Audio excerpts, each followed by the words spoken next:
Considerado uma figura simbólica da contracultura, Hunter S. Thompson foi o criador do jornalismo gonzo, termo o qual ele próprio usou para designar seu estilo de escrita, que diferenciava-se da narrativa jornalística convencional. Nascido em Louisville, Kentucky, em 1937, como parte de uma família de classe média, ele mergulhou na pobreza quando, com apenas 15 anos, seu pai faleceu e sua mãe se entregou ao alcoolismo. Durante o ensino médio, ganhou a reputação de ser um menino rebelde e violento, tendo inclusive passado um mês na cadeia por ter sido pego em um carro roubado. Em 1956, após ter ingressado na Força Aérea, se estabeleceu em uma base na Flórida, onde também passou a trabalhar clandestinamente como escritor pela primeira vez para a coluna de esportes de um jornal local. Demitido em 1958, seguiu a carreira jornalística com uma série de pequenas publicações enquanto viajava pelos Estados Unidos e como correspondente na América do Sul por alguns anos. Em 1965, mudou-se com a esposa e o filho para São Francisco, onde entrou em contato com a cultura hippie, que então refletiria-se de forma marcante em sua obra.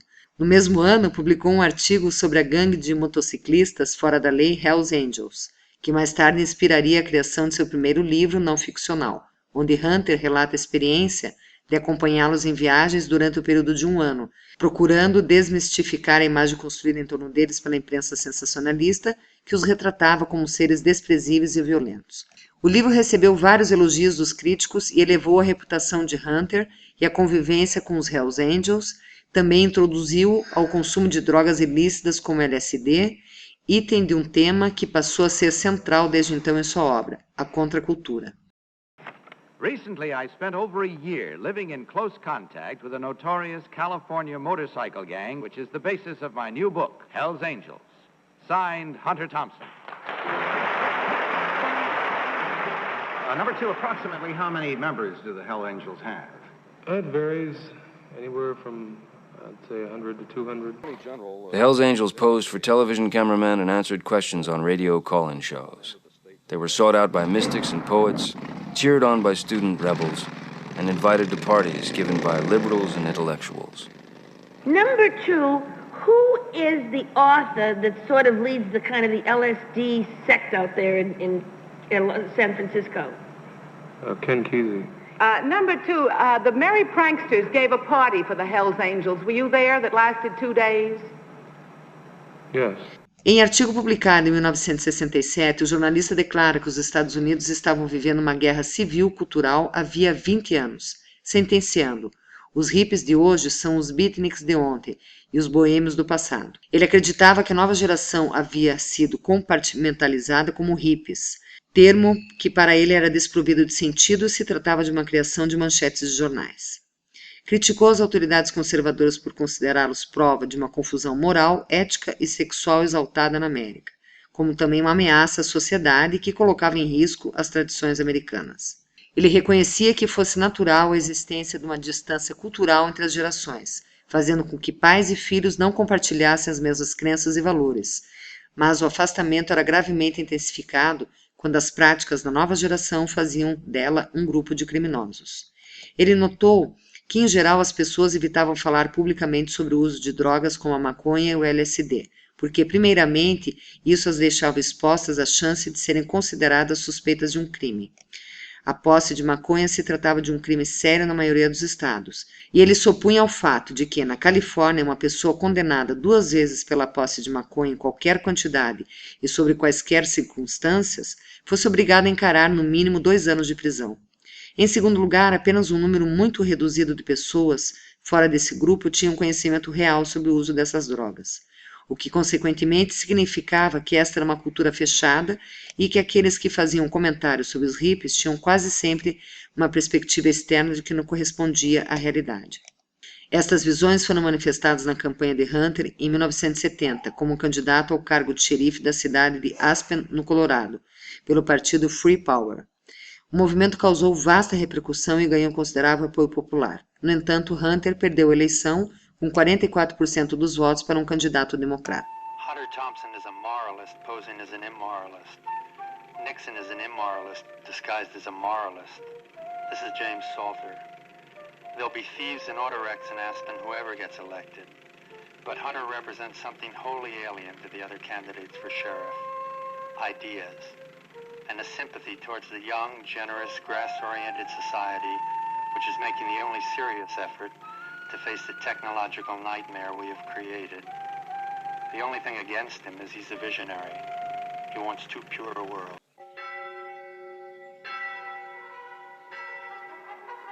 The American sheriff's job was carved out of the rugged West. It was a desperately needed position of few words, much action, and little praise or glory. Today, the sheriff has reams of responsibilities, but still, as in the past, the number one responsibility is to protect his people and enforce their laws. Vote for and elect Carol Whitmire for our sheriff. I think a lot of places are beyond this kind of politics. We seem to be running an experiment that people are watching. Tentative platform, Thompson for sheriff, Aspen, Colorado, 1970. 1. Rip up all city streets with jackhammers and sod the streets at once. 2. Change the name Aspen to Fat City. This would prevent greedheads, land rapers, and other human jackals from capitalizing on the name Aspen. These swine should be fucked, broken, and driven across the land. 3. It will be the general philosophy of the sheriff's office that no drug worth taking should be sold for money. My first act as sheriff will be to install on the courthouse lawn a set of stocks in order to punish dishonest dope dealers in a proper public fashion.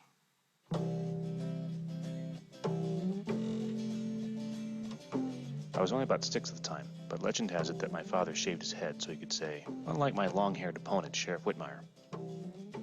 I just wish I could have been old enough to really understand people's reaction that this crazy, bald, freak drug fiend was about to take over the whole political mechanism. Holly came from Miami, FLA. Hunter Thompson is the only candidate who has the imagination and intelligence to be a law enforcement executive. Elect Hunter Thompson sheriff. You haven't been listening. Why doesn't anybody listen to me anymore? This is for your own good. Hey, honey, take a walk on the wild side. Yeah. Marijuana laws are one of the reasons that has engendered this lack of respect that that cops complain about all over the country. When you get a whole generation that grows up as felons, and they know the law is ridiculous, and they're told all this gibberish about it, it drives you crazy and makes your brain soft and your feet fall off. Even the police know it's a silly law. It's time that we either bridge that chasm with some kind of realistic law enforcement, or else I don't think it's going to be bridged in this country. We're going to revolution. If he was elected sheriff, I can foresee that you would have an influx of what we call the hippies. And I think if this happened, it would actually destroy Aspen. Be such a freak. I'm not at all embarrassed at the use of the word freak. I think the way things are going in this country today, it's a very honorable designation, and I'm proud of it.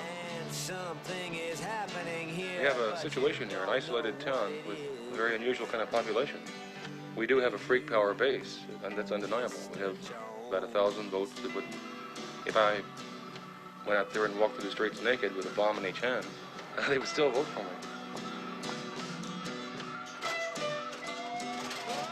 Hunter 182, Whitmire 137, Ricks 10. Yeah! Right!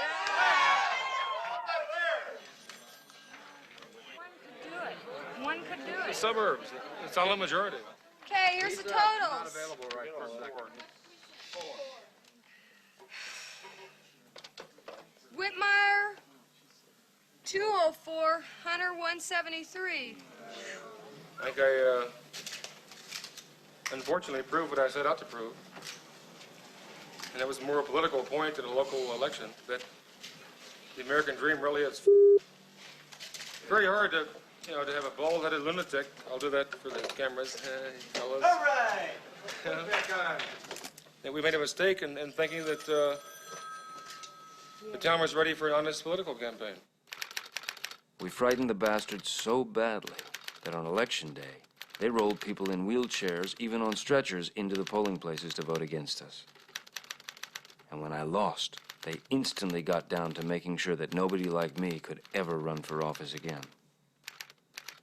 A morte do sonho americano passara a ser um assunto predominante em sua obra, em torno do qual ele se orientou a partir dos conflitos ocorridos nos protestos durante a Convenção Democrata de 1968 em Chicago, os quais ele mesmo presenciou de perto. I witnessed at least 10 beatings in Chicago that were worse than anything I ever saw the Hells Angels do. I left in a state of hysterical angst, convinced by what I'd seen that the American dream was clubbing itself to death. O impacto dessa transição também se faz presente no livro, que é considerado sua obra-prima, Medo e Delírio em Las Vegas, responsável por consagrar o estilo gonzo. A princípio concebida como a simples tarefa de cobrir uma corrida de motocicletas em Las Vegas para a revista Sports Illustrated, a reportagem se converteu em livro que fora previamente publicado na revista Rolling Stone e obteve grande sucesso comercial, além de ter sido muito aclamado pelos críticos. Ilustrado por seu amigo Ralph Steadman, ele é uma análise do estado da sociedade americana no início da década de 70 e da morte dos ideais utópicos dos jovens e estudantes de 1968. Nele, Hunter assume a narração em primeira pessoa, construindo um relato que restringe o estilo descritivo em favor da experiência pessoal direta, mesclando inclusive realidade com ficção. Strange memories on this nervous night in Las Vegas. Has it been 5 years? 6? It seems like a lifetime. The kind of peak that never comes again. San Francisco in the middle 60s was a very special time and place to be a part of. But no explanation. No mix of words or music or memories can touch that sense of knowing that you were there and alive in that corner of time in the world. Whatever it meant.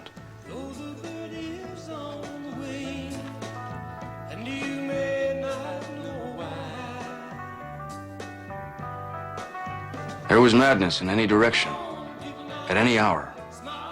You could strike sparks anywhere. There was a fantastic universal sense that whatever we were doing was right, that we were winning. And that, I think, was the handle. That sense of inevitable victory over the forces of old and evil. Not in any mean or military sense. We didn't need that. Our energy would simply prevail. We had all the momentum. We were riding the crest of a high and beautiful wave. So now, less than 5 years later, you can go up on a steep hill in Las Vegas and look west.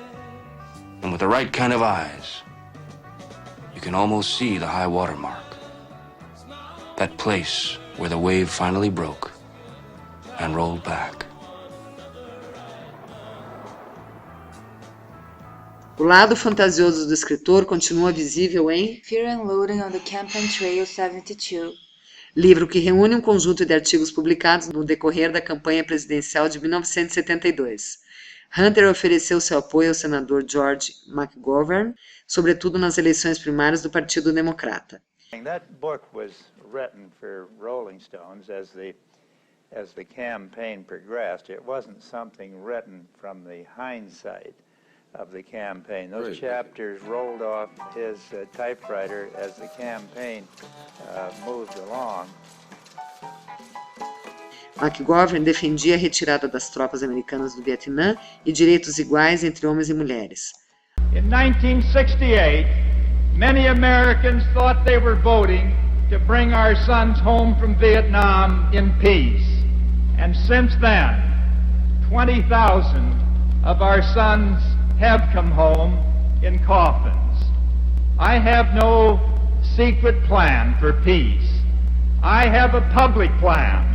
And as one whose heart has ached for the past 10 years over the agony of Vietnam, I will halt the senseless bombing of Indochina on inaugural day.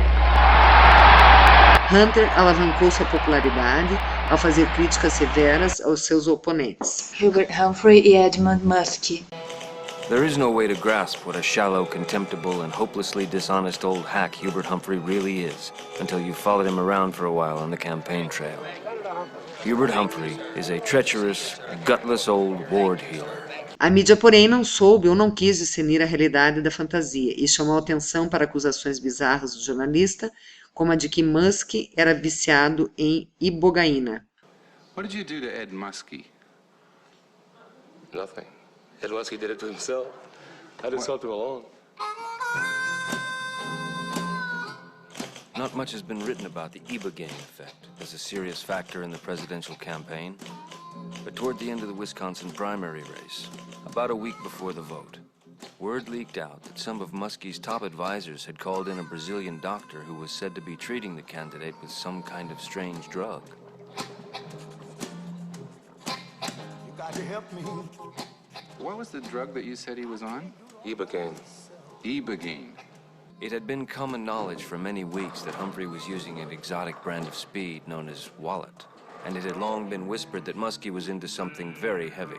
But it was hard to take the talk seriously until I heard about the appearance of a mysterious Brazilian doctor. That was the key. Eu devia ter sabido que ele estava quase morto quando trouxeram. Você não está se arriscando como os outros doutores. Agora eu tenho permissão para tentar as coisas à minha maneira? O corpo humano não é quebra-cabeça para se brincar. Ele está morto. A única esperança dele é ibogaína. By attacking me, he's proved himself to be a gutless coward. I immediately recognized the Ibogaine effect from Muskie's tearful breakdown on the flatbed truck in New Hampshire. The rumor began to spread everywhere among all the people who were covering the campaign that Muskie was in fact on this bizarre drug. You finally said, well, you made it all up. I had to. I couldn't believe that people took this stuff seriously. People really believed that Muskie was eating Ibogaine. I never said he was. I said there was a rumor in Milwaukee that he was, which was true, and I started the rumor in Milwaukee. Yeah, if you read it carefully, I'm a very accurate journalist. In retrospect, however, it is easy to see why Muskie fell apart on that caboose platform in the Miami train station. It is entirely conceivable, given the known effects of Ibogaine, that Muskie's brain was almost paralyzed by hallucinations at the time. That he looked out at the crowd and saw Gila monsters instead of people. That his mind snapped completely when he felt something large and apparently vicious clawing at his legs. McGovern eventualmente saiu vitorioso da convenção democrata, porém a notícia de que o senador Thomas Eagleton, o vice-presidente por ele escolhido, havia passado por um tratamento de eletrochoque foi um desastre para a campanha que ele jamais conseguiu superar. Is it your intention then to remain on the ticket? Categorically, yes. A afirmação de que ele apoiava sua candidatura e confiava totalmente em sua competência, seguido do afastamento de Eagleton do cargo, gerou repercussões extremamente negativas e contribuiu para a percepção do público de que o McGovern era indeciso e falso. The public debate over Senator Eagleton's past medical history continues to divert attention from the great national issues that need to be discussed. Therefore, we have jointly agreed that the best course is for Senator Eagleton to step aside. Due to circumstances beyond my control, I would rather not write anything about the 1972 presidential campaign at this time. On Tuesday, November 7th, I will get out of bed long enough to go down to the polling place and vote for George McGovern. Afterwards, I will drive back to the house, lock the front door, get back in bed, and watch television as long as necessary. It will probably be a while before the angst lifts. But whenever it happens, I will get out of bed again and start writing the mean, cold-blooded bummer that I was not quite ready for today. A eleição de Nixon mostrou-se como outro acontecimento destruidor das esperanças de Hunter.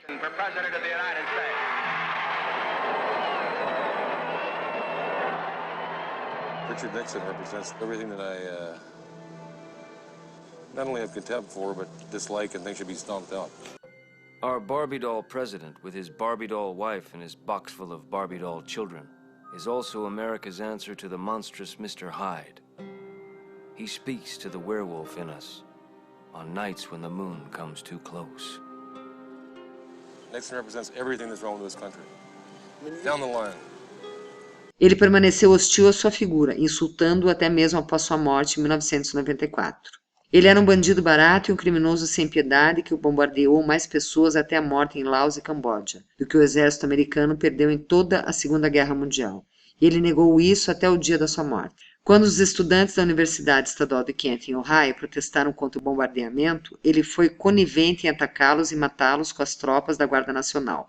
Algumas pessoas dirão que palavras como escória e podre são erradas para um jornalismo objetivo, o que é verdade, mas elas perdem de vista a questão principal. Foram os pontos cegos integrados do dogma e regras objetivas que permitiram que Nixon deslizasse para dentro da Casa Branca em primeiro lugar. Ele parecia tão bom no papel que você praticamente podia votar nele, sem tê-lo visto. Você tinha que se tornar subjetivo para ver Nixon claramente, e o choque do reconhecimento frequentemente era doloroso. Ele envenenou nossa água para sempre. Nixon será lembrado como um caso clássico de um homem inteligente cagando no próprio ninho. Mas ele também cagou nos nossos ninhos. E este é o crime que a história vai queimar em sua memória como um estigma. Ao desgraçar e degradar a presidência dos Estados Unidos, ao fugir da Casa Branca como um vira-lata doente, Richard Nixon destruiu o coração do sonho americano. I was very depressed after 72. This may be the year when we finally come face to face with ourselves. Finally just lay back and say it. That we are really just a nation of 220 million used car salesmen. That's up to about 280 million now. With all the money we need to buy guns, and no qualms at all about killing anybody else in the world who tries to make us uncomfortable. More things change, more things stay the same. The tragedy of all this is that George McGovern, for all his mistakes and all his imprecise talk about new politics and the honesty of government, end quote, is one of the few men who have run for president of the United States in this century who really understands what a fantastic monument to all the best instincts of the human race this country might have been if we could have kept it out of the hands of greedy little hustlers like Richard Nixon. McGovern made some stupid mistakes, but in context they seem almost frivolous compared to the things Richard Nixon does every day of his life on purpose, as a matter of policy and a perfect expression of everything he stands for. Jesus, where will it end? How low do you have to stoop in this country to be president?